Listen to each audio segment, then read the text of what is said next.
and welcome to the Kimbley IT Podcast. Myself, the founder, James Kimbley, and the co-founder, Carl Heath. That's right. Co-founder now. Yeah, you're the co-founder. So we changed your job title this week. We did. Changed it on Friday, James, on LinkedIn, and one of those things happened that's hilarious. I set it so the network would know because I wanted to, gauge some interest and maybe perk some people to see that I'd done that. And I've got so many people. Congratulations on your new job. They don't read anything that you've actually done. No, it's all the automated stuff. Yeah. They've still got to click it though, haven't they? It doesn't do it automatically. You've still got to click that.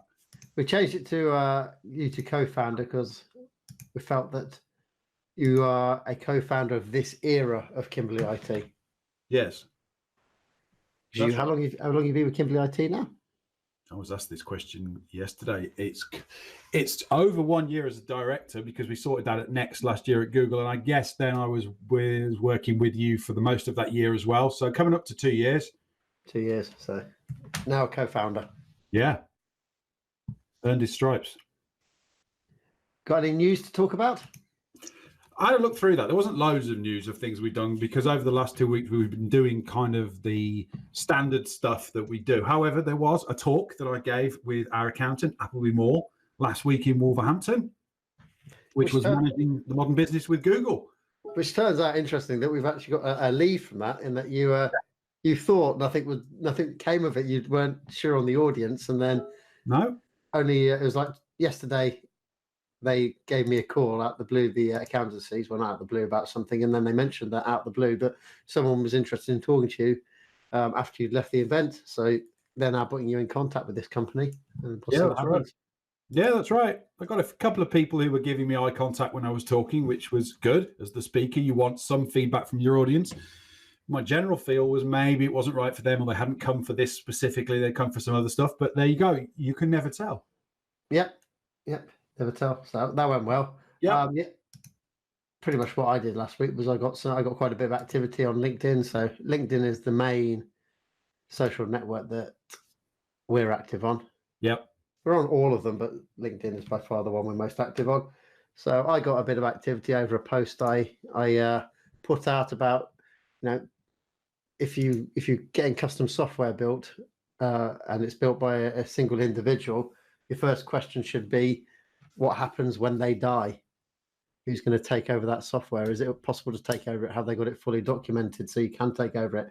Ideally, you shouldn't be using that. You should be using off-the-shelf software and customizing it as much as you possibly can.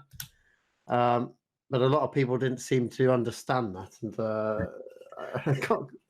they didn't understand that you could get such a thing as a developer that builds custom software for you. They were all thinking they couldn't understand why it would be dangerous. So I had to explain to a few people, well, what happens if the guy gets killed by a bus and he's the only person who can design it? And they'll go, no, but that doesn't happen. They'd have it all written down and stuff like that. Yeah, in an ideal world, they'd have it all written down and they'd be part of a big development house with someone to fall in, but none of them do.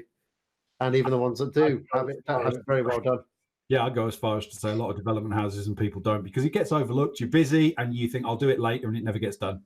And also it gets dated because once it's been built, the company you've built it for probably aren't going to want it to pay for updates later on. So it's just an old legacy bit of software that's left behind.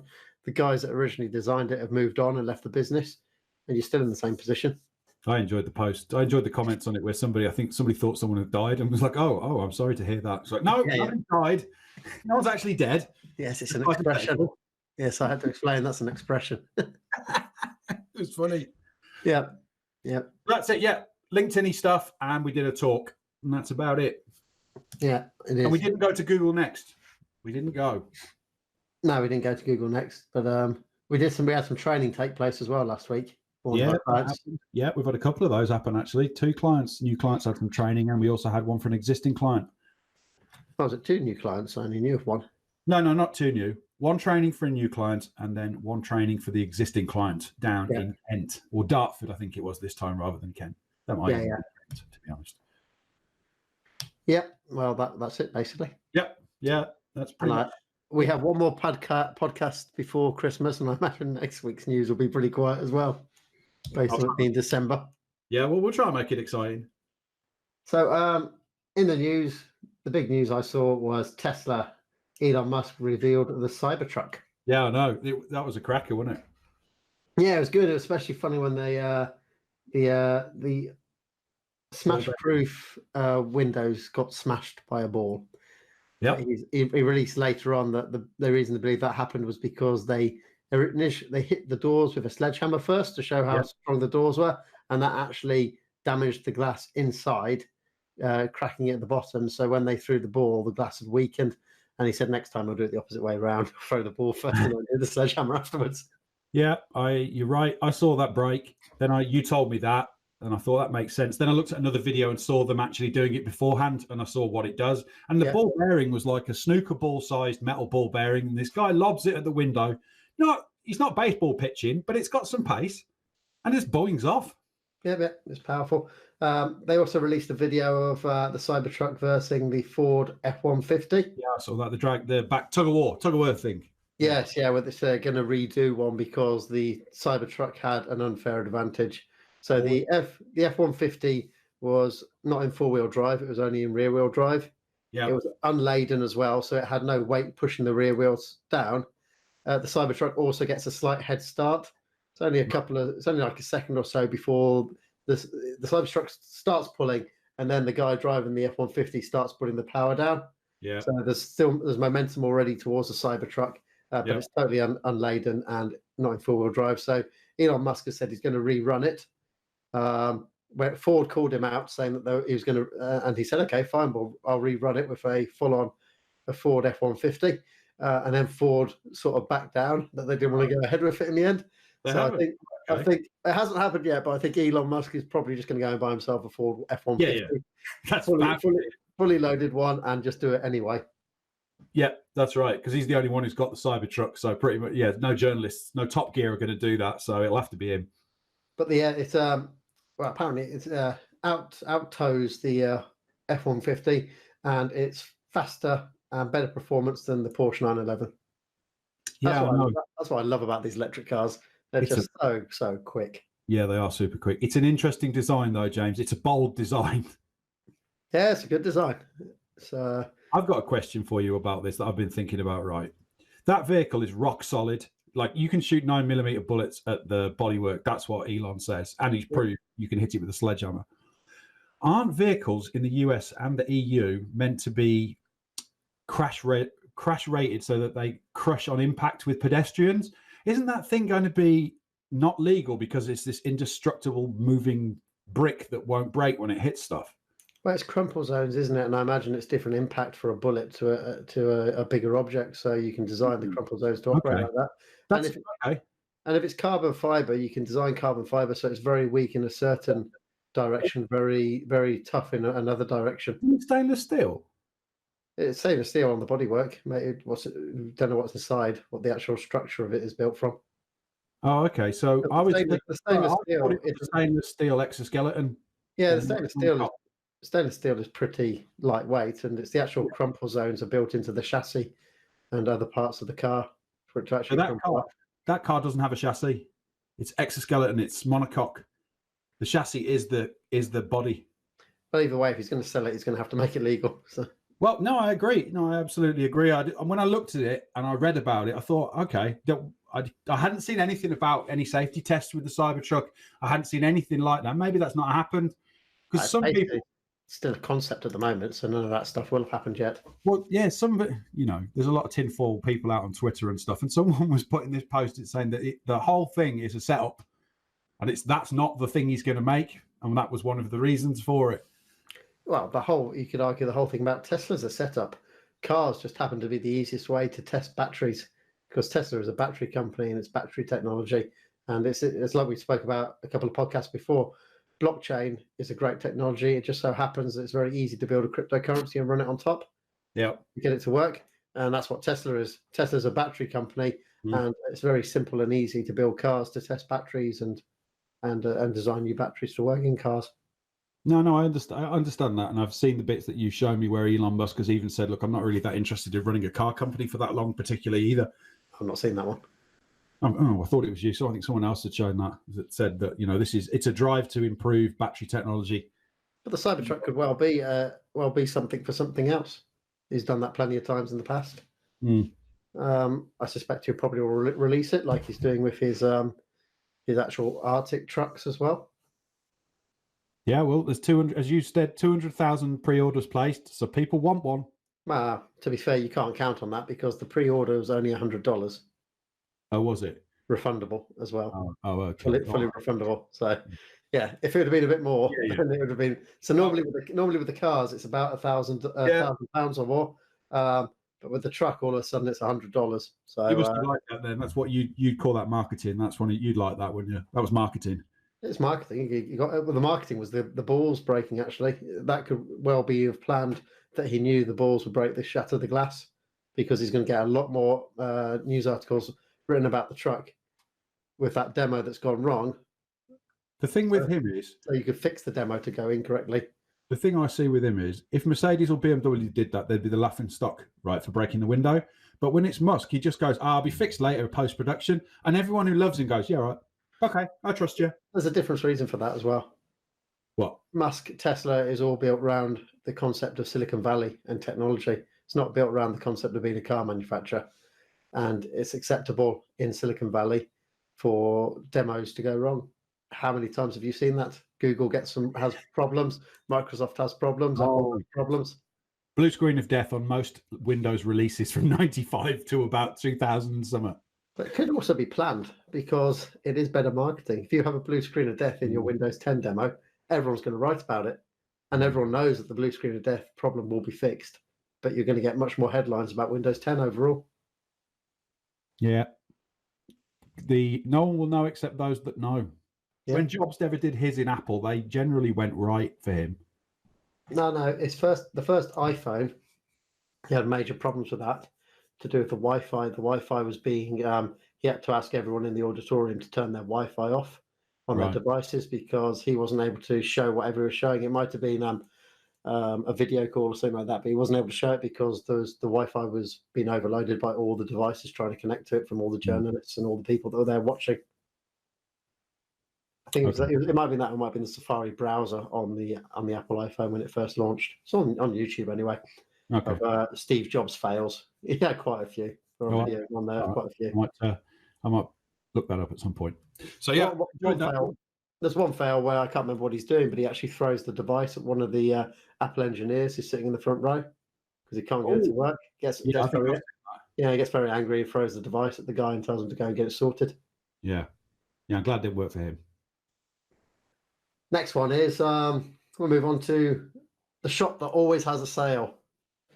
DFS. DFS, yeah. Everyone must be wondering, why are we talking about DFS? What do they do with technology? Well, DFS, that household name, 50-year pedigree of more than 5,500 employees, is flicking to G Suite. So yeah, it's interesting when you read why. Yeah, well, they initially trialed G Suite for their employee communications, and the feedback was overwhelmingly positive by their employees, prompting them to roll it out across their whole network in 2019, this year, over a 6-month period, and they've just finished doing the rollout. It struck me that there's someone who's a bit smart at DFS because they bought Sophology, which were a modern branding sofa company. Sophology were modern, and they were G Suite. Yeah, they were using G Suite, and DFS, instead of being boring and old school and telling Sophology, you'll do what we do, we're the big brother, they went, oh yeah, we're kicking ass with this G Suite thing. We're all modern, and they've taken it on themselves. That's smart thinking from DFS. They acquire a modern brand and then use the modern technology as well. And they've rolled it out in 20 distribution centres, 300 delivery vehicles, and over 600 delivery specialists has got it as well. Yep. So it's not just inside the shops. The whole estate is now G Suite. Yeah, I saw that. It spoke about how in each of the stores they were able to give a relatively low expense tablet or device to each member of the team with their own private login in the stores. Someone must have forgotten to tell DFS that G Suite's only for small businesses. Yeah, as every IT professional would tell you. Well, they would, because the gap's closing top down, bottom up. It's closing in. So they've got 1,200 Chromebooks that they've rolled out as well. Yep.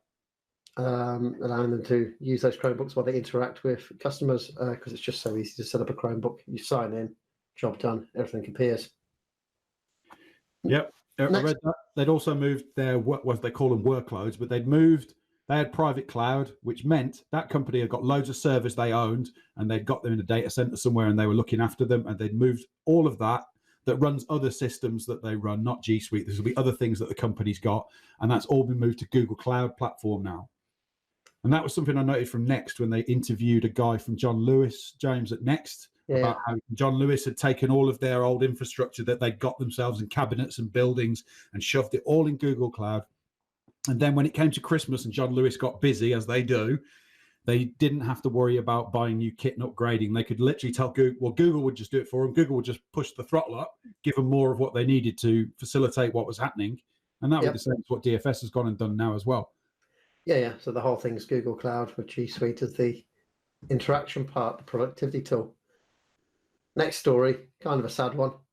So, AlphaGo, yes, which dominated. So you've got the Chinese game of Go, which has always been thought as the most complicated game in the world for an AI to master. It's got more moves in it than there are atoms in the universe. Yep. Well, as we all know, AlphaGo beat it. I think it was 2018 when it beat it. They then made AlphaGo, another version of AlphaGo. I can't remember what the final part of the name is, but they played this AlphaGo against the AlphaGo that beat the current AlphaGo champion, and it beat the AI. The new AI beat the old AI 100 games to 0. Right. So the actual current champion, Lee Sedol, he's decided to retire from professional Go playing because no matter how hard he tries, even if he's the top player in the world, there will always be one entity that he can't beat, and that's the AI, the computer AI. So he's decided now to retire from the game, from professional gaming, because he'll never be satisfied, even though he's number one in the world. He can't beat the AI. So he's kind of lost his passion for that game, I'd imagine, because AI has destroyed it for him. Yeah, that is quite sad.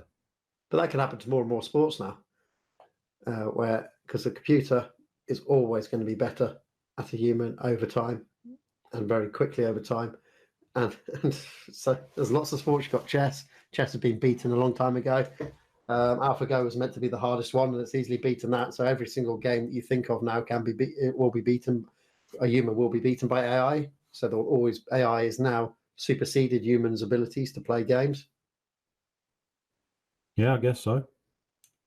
And you get to the point where except Twister. That one's still in the realms of humans. I doubt it. Boston Dynamics will have that mastered in about a year. I'd like to see that. Might be as fun. Oh, that's the whole point. AI, while it gets good at things, it gets rid of the enjoyment. So yeah, you'll have a problem when you're playing online against somebody. So if you're in a chess tournament online or something like that, how do you actually know you're playing against a human now or an AI? Yeah, I guess you don't. It's very well. You wouldn't know that before, I guess. To be fair, but it's a lot more likely now that you'll be playing against an AI than a human. Yeah. Yeah. So yeah, he's given up from that on AlphaGo. So that's one sport that's been wrecked by AI. So would you watch? You like Formula One? Would you watch Formula E with no drivers? It's all AI based driving. They're already bringing that out. It's called Robot Racer or something like that. It's going to be a formula, and it'll be driverless cars racing against each other. Yeah, I'd watch it because it's down to technology. See, there's always a limit on a car that's got a human in it because of what a human body can take, and you've also got the safety aspect when you've got a human involved. If you've got a sport that has no humans in it, you can then now take technology to its absolute limit because you've got no worry of killing anybody. So 500-mile-an-hour cars then? Yeah, exactly. Self-driving 500-mile-an-hour cars, hoping the programming's correct and all that stuff. It'll get around the circuit. It'll be able to win. So yeah, it's very interesting. Okay. I still think it'll be entertainment. It'll just be entertainment in a slightly different way. Now that you've reminded me of the fact that they can go as fast as they like, that's perhaps going to bring some entertainment to it that you wouldn't have been there before because there's no safety restriction. But I guess then you've got the argument that actually you get an AI to build a car that then races in the robot race. So you've got humans building their cars, programming it for this robot race, and then one team decides, actually, I'm going to let an AI build my car instead. That AI is going to beat the humans in the end because it's just going to be better at programming. It's coming up with scenarios and stuff like that. You end up like, oh, just let the AIs get on with it. Well, this is the way it's going to be, as we've spoken about in the past. AI will take over. No doubt on that. Now keep you lifted, folks. That's for anyone who's feeling down at the moment. That keep you going. Yeah, don't worry. You won't matter soon. AI will replace you. Thank you. So you got a story up on here, and I'll let you read the title, and then I'm going to say something after you've read the title. Australia introduces the world's first traffic camera that can detect mobile phone use. Bullshit. Go on. China's had this for years. Oh, right. Okay. China has had cameras. They have them on the road. They're facing you, and they have bright flashing lights that go on them, so you can see they're there. And they're there just initially. They were there for to check people wearing seatbelts, but they also check mobile phones. But they also do face recognition as well. So Right, okay. Australia claiming it's the world's first is just absolute bollocks.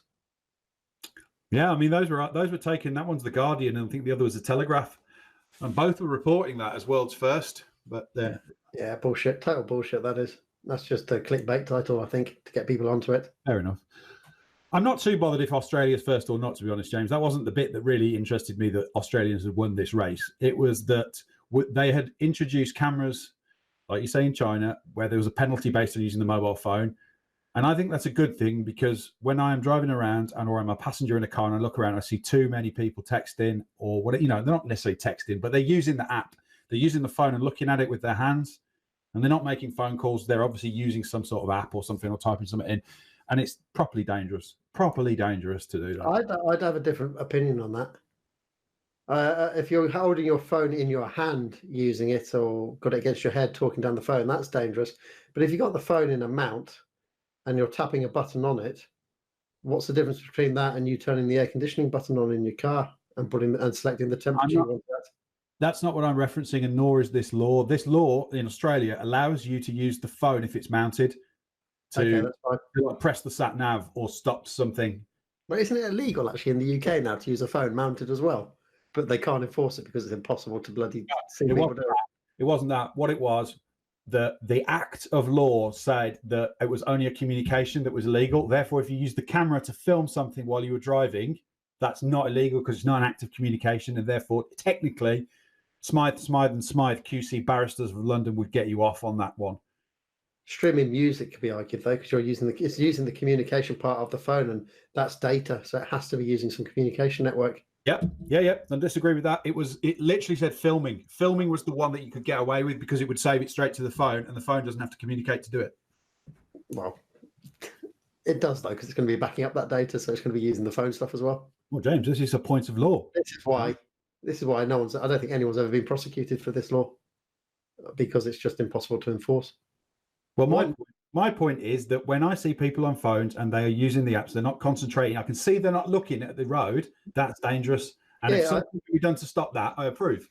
I think this is definitely, I agree with that, but I think it's definitely to do with people who normally have the phone in their hand when they're doing that, and that's when it becomes dangerous, when they've got it in their hand. No, that's what I mean too. You're right. They have the phone actually down by their crotch. On their lap. Yeah, down by their crotch, and they're looking down. You can see it particularly on the motorway when you look in your rear view mirror, and I can see the driver behind me keeps looking down, and I'm like, right, if I have to put the anchors on here, there's a good chance they're not going to see this. And the ones that have got the phone in their hand and they're talking to it quite clearly and openly. Yes. That still goes on, which is amazing. Now, you tell me something. You recently switched back to using Google Assistant with your personal Gmail account. I did, yeah. Has that improved the experience in the car?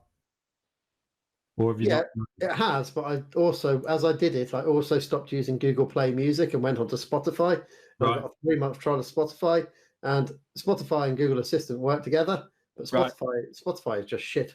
It really is awful at getting it. So you'll ask it to play a certain song, and it'll just play something completely and utterly, absolutely nothing you asked for at all. And that Spotify isn't good. So when I was on Google Play Music, I get all the songs all the time. The reason I've had to drop Google Play Music is because that's tied to my business account, and because I've now got a work profile and a personal profile on it. The personal Google Assistant won't talk to my work profile, which has the Google Play Music on it. So I've had to end that. As I move, separate the two things out. Hence, I went to Spotify because it gave me a 3-month free trial. But no, it's not great in the car. I'm still having to tap. I've got the phone mounted, and I'm still having to tap the screen to get the right songs playing and stuff like that. Right. Okay. It'll do it sometimes, but other times it just. I was had my daughter in the car, and she wanted me to play a song from Frozen, Yes. a song that we just had playing. Yes. So I say the words, play this song, and assistant comes back saying, "Okay, asking Spotify to play this song." Yeah. And hands it over to Spotify, and Spotify came up with something that was like, I don't know, some weird folk music somewhere, absolutely totally unrelated to anything. And it kept doing it, and it just turned out that every time I was asking it, all it was doing was just going to play. It found some playlist somewhere, and it was just playing the top song on this playlist each time, just some random playlist, till I went in there and then actually just did it myself. Okay. I did see you tweeted about this. You said there was no web player for Spotify. Yeah, there's no web player either. So with Spotify, you have to download an old-fashioned app, install it on your computer to then play Spotify. So anything like Google Play Music, YouTube Music, you just play through your browser. But you can do that with Spotify. There is a web player. Oh, it's not. It wasn't there. Yeah, it is. There is one. I'm going to Spotify now. Everyone, Let's go to Spotify right now because it's there. Spotify has got a web player because I saw that and I didn't reply to it because you've once told me in the past you don't like me replying to your tweets and to butt out. So I did. No, I like you replying when you give me correct information. Oh, okay. Well, that's all right then, is it? Okay. I just don't like the bad information you give me. Oh, okay, right. You just don't like my bad opinion, but if it's actually beneficial to you, that's fine. Yeah. So I've logged into Spotify. Okay, so you've got Spotify open, yeah? Yeah, I've logged in. And all I've got is the first thing that comes up, it is the web app. I mean, I don't know what more to say. That's what's on the screen is a player. I log straight in. It just takes me to account overview, and that's it. And that just shows me all about my account. You go openspotify.com. That's the page you want to go to. Openspotify.com. Yes. Open.spotify.com. Sorry, you're going to... Oh yeah, you sent me to some right fucking dodgy thing there. That's that domain is not one you want to go to. Oh. So how do you actually type it in? Openspotify.com is. I don't recommend people going there. Oh really? Is it? It just takes you to you get an advertised block. You block warns you about it, and then you just get. Oh yeah. You just. Badware risks. Someone's bought that domain because it's close to what I said and not the real. That's what I wanted. The web player. I don't know why they're not advertising that when you log into the main Spotify. They advertise in the Android app, the iPhone app, and the Windows 10 installation package. It doesn't take you to that. Somewhere at the bottom of the screen, there's a link that says web player. I don't know why they're hiding that because that's the number one thing people want when they log in. They don't want to go to account. Yeah, I'll agree with you on that. I've noticed that as well. You had to know this web player exists. They don't make it obvious that it's there. It's like they don't want you to use it. Bottom left-hand corner of the web player as well. You can see the link to install app as well. And I imagine that'll take you to download That's what I've got. See, I've got that crappy desktop app. Yeah, it's weird. They've got this, and it's an all right web interface, but they obviously don't want you to use it then for some reason. Yeah, I don't know why. Weird. At least I can install that now and use that instead. Yep. That's a problem sorted. That's what Kimbley IT is all about. Yep, that's it. There we go. I'll be more productive now. That might be the first time I've assisted James there. Can we good that? Got a cake company next.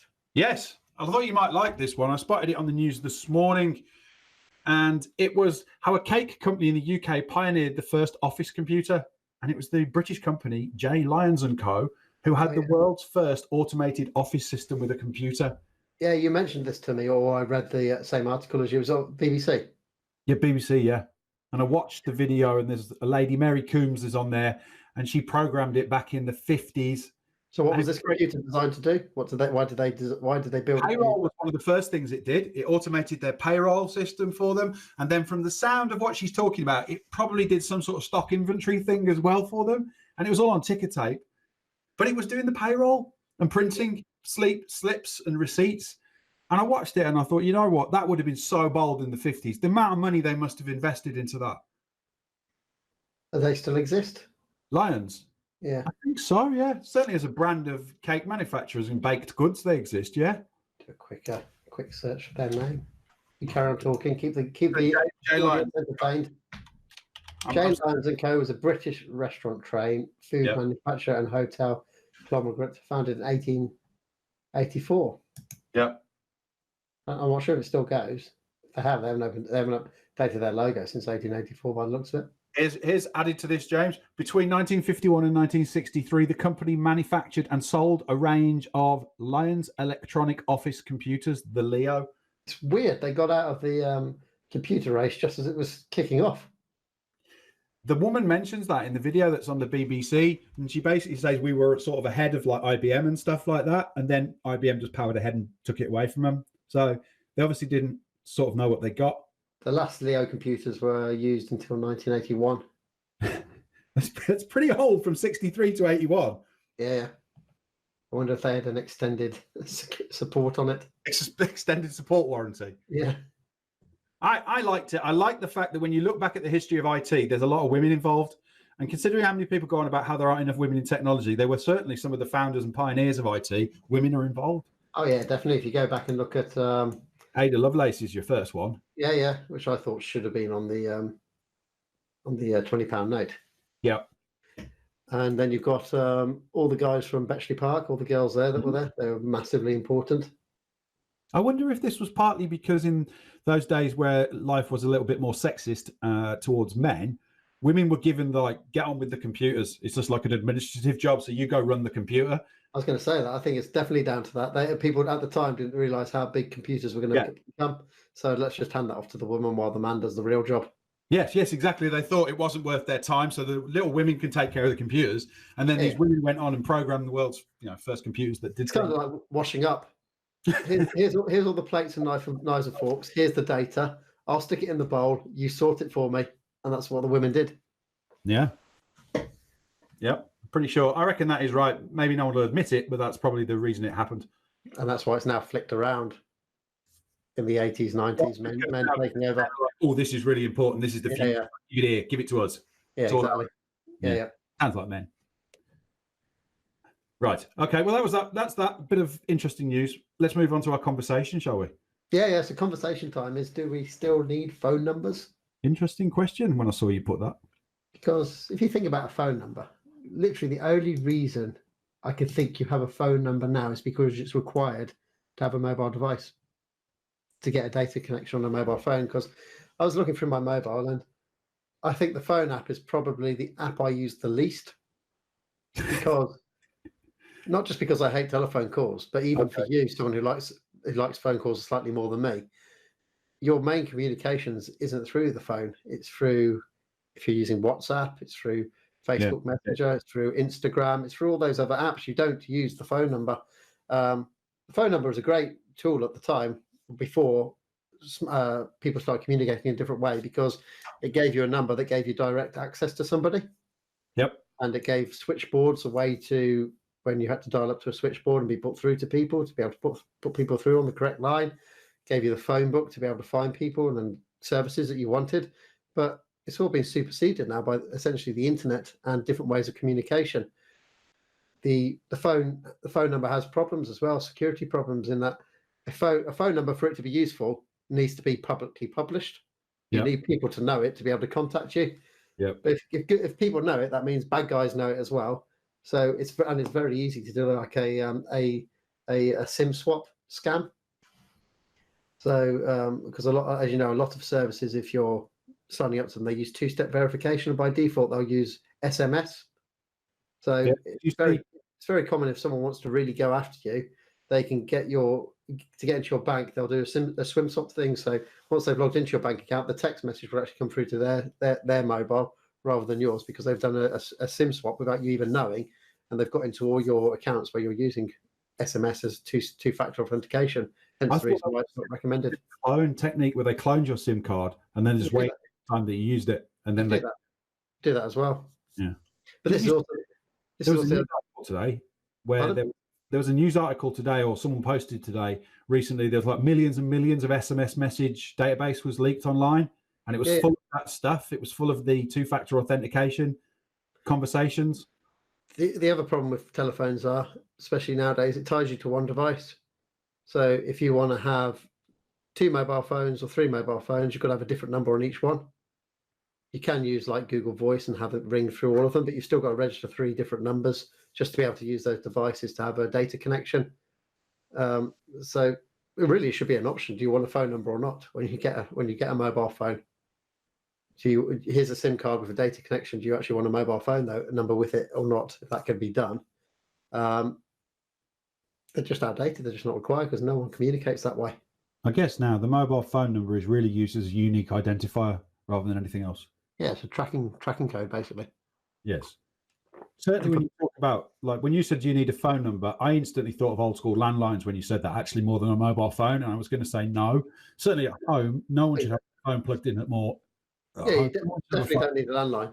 Mobile phone numbers are going to be around for a long time, but I actually don't think they're useful at all because of how little they are used. You do VoIP telephone calling, the vast majority of people do over the internet anyway. So you don't need like a non-VoIP number for people to contact you on. So your question bet is this one, James. Do you need a phone number? Well, the answer is yes, if it's mobile, because you have to, because you can't operate without one properly. Yes, it's more of a question, should they still exist? Do you need them on a landline? I'm saying no, definitely not. Yeah, definitely don't need a landline, and I'm pretty certain you shouldn't have to have a phone number if you don't want one on a mobile phone. You can have a data connection. What about having a phone number for your business? Do you think you could not have that anymore? Now, I know you must. We do. Yes, because we don't advertise our number anywhere. We very rarely get people to call us up. Yeah. And the people who do call us up that are leads in quotation marks are very, very poor quality leads that we never want to speak to anyway. Nothing ever happens with a lead that calls us up because it means they've bypassed all the information on our website, all the information we put out of what we actually do.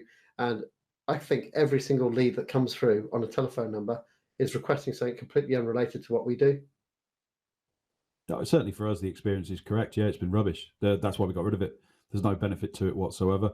Well, there's still a mindset that people have that they have to have this main phone number that rings in. I've been hiding the telephone number for Kimbley IT for probably 5 years now. Yeah. It doesn't appear. It's on the website, but it's not predominant on the website. It's on one page. You've got to go and find it somewhere. It's not in your face at all. I wonder if the phone number for a business, James, is a bit like G Suite and the it's only for small businesses. If you think about big, massive brands, you don't contact them via a phone number anymore. Not as a consumer of their brands. Well, a great example is Google. Google, if you've got a free account with Google, there's no way of contacting Google if you've got something that you need to talk to them about on that. Yeah, there's no phone number. No, and they've been very successful, I think.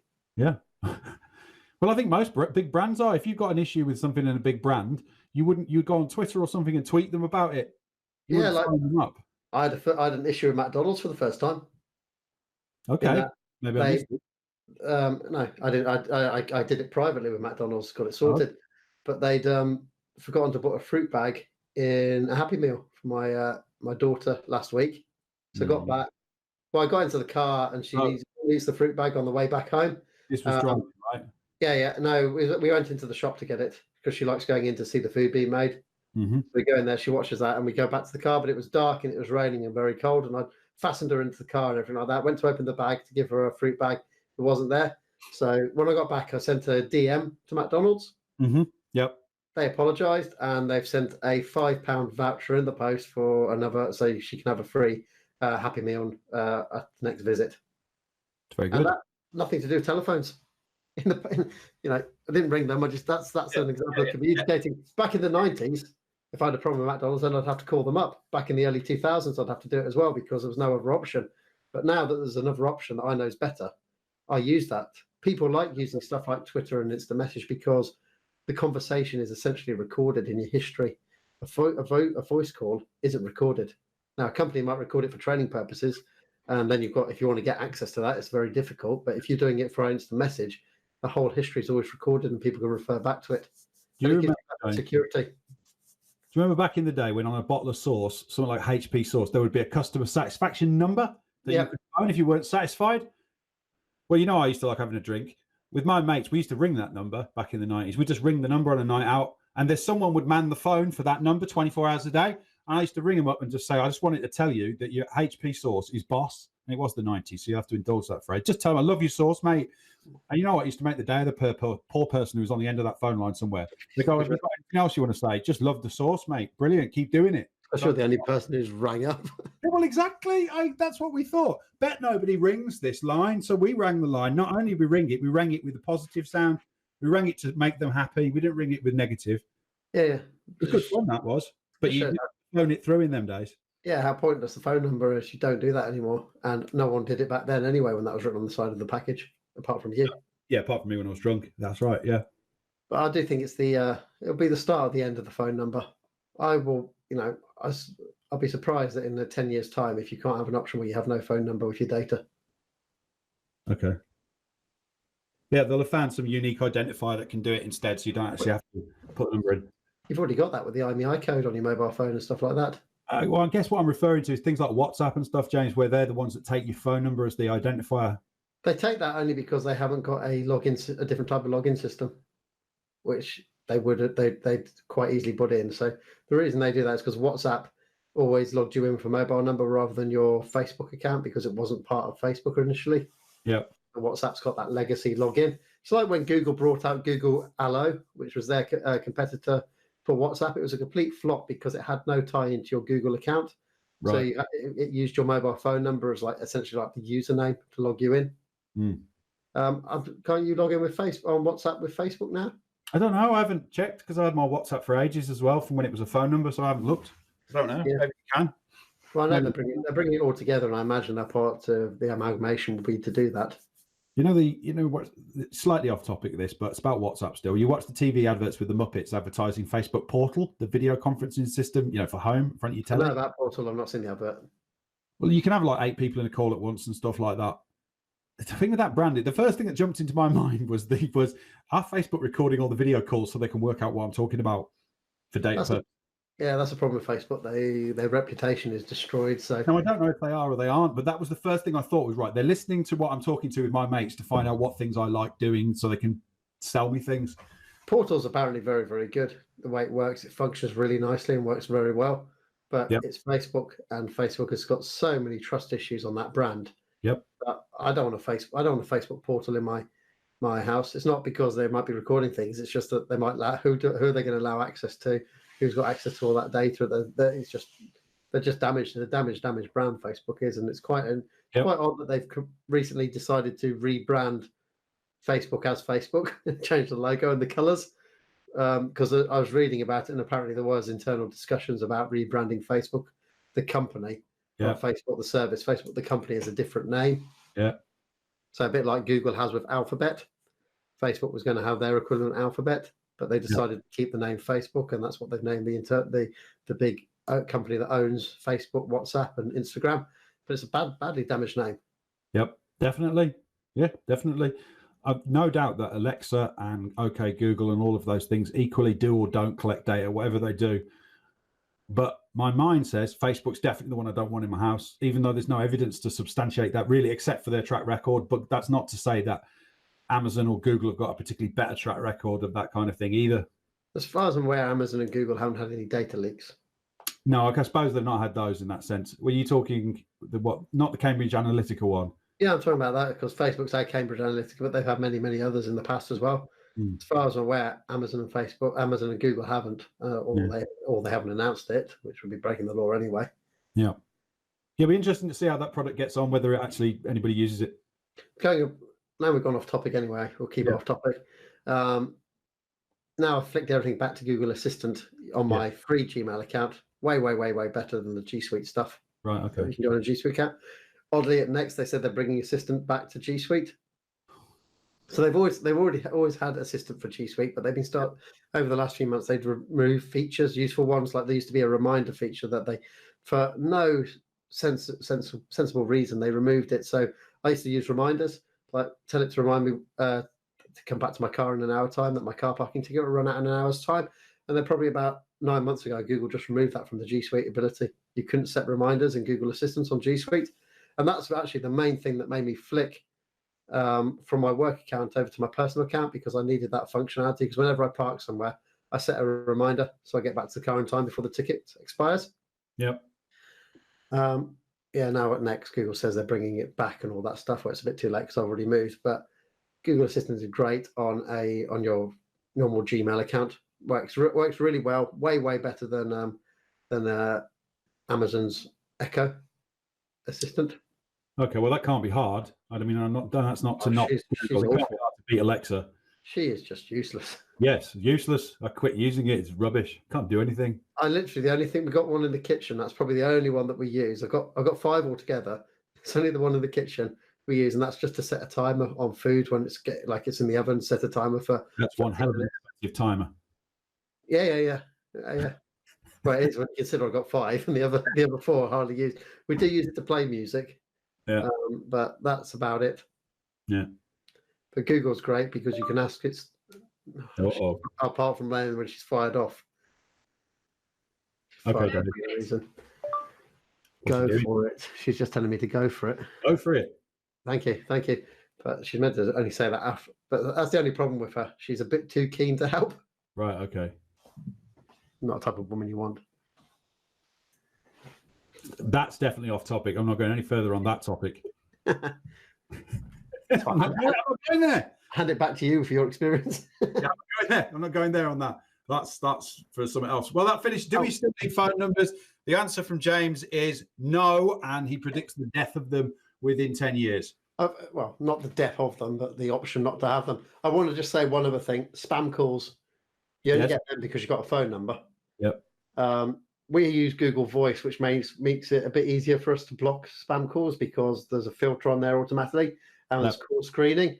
But with AI getting better all the time, and we know that AI can now reproduce deep fakes of people's voices, there's potentially an AI could call up my Google Voice number in your voice, say it's Carl Heath. I let you through, and I end up talking to you, thinking I'm talking to you, but it's actually an AI talking to me. It's just using your voice because you've done a podcast, and they've been able to train it on this podcast and get your voice and talk to me. So that's just another security risk there because I'm far more likely.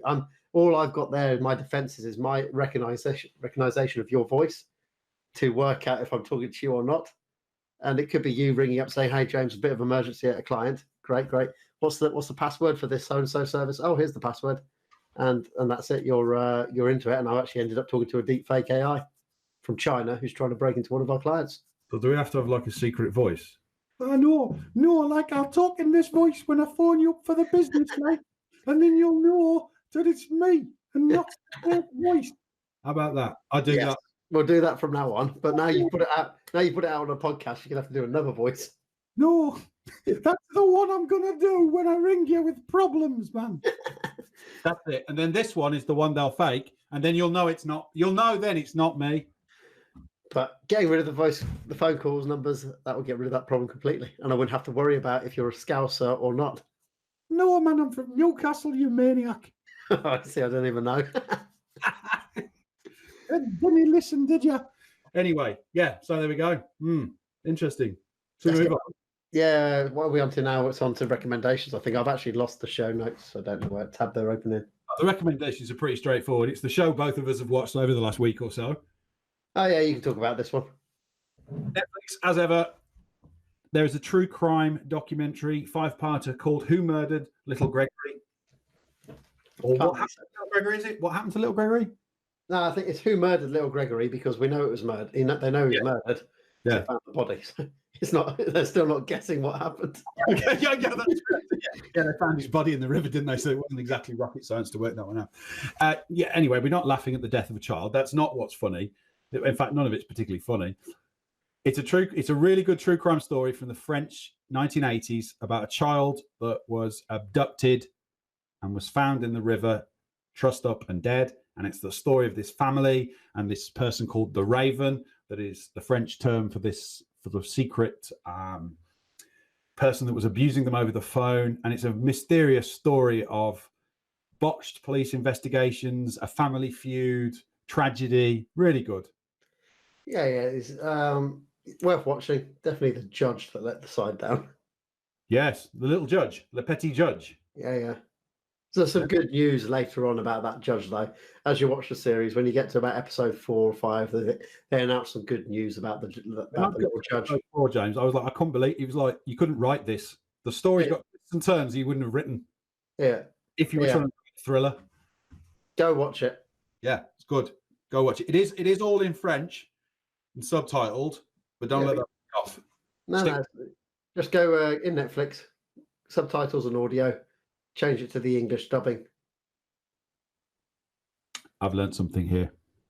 Didn't know I could do that. Yeah, the English dubbing's quite good because it's not like they're talking over or replacing it. It's like when they do a translation on the news when you can hear the original French language in the background, but a lot quieter and the English person talking above it. Yeah, I know. So yeah, it's good dubbing. It's not like rec dubbing where they remove the voice completely and try and make it look like it's the person saying it. He's just writing some notes about that so he doesn't forget. Yep, that's right. Google Keep. Turn dubbing on next time I watch a foreign film.